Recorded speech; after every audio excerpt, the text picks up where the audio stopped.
টাঙ্গাইলের কালিহাতীতে ট্রেনের কাটা পড়ে নিহত ৫ জনের বাড়ি গাইবান্ধার সাদুল্লাপুর উপজেলার ধাপেরহাট ইউনিয়নের নিচপাড়া গ্রামে। সকালে নিহতদের মরদেহ নিজ গ্রামে আনা হয়।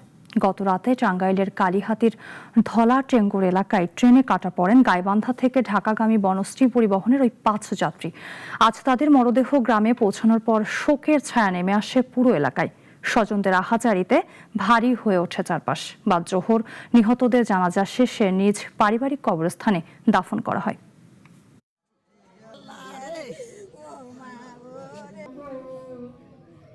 খেয়ালটা যদি গাড়ি থাকতো তাহলে তো গাড়িটা ওখানে আটকাতো না।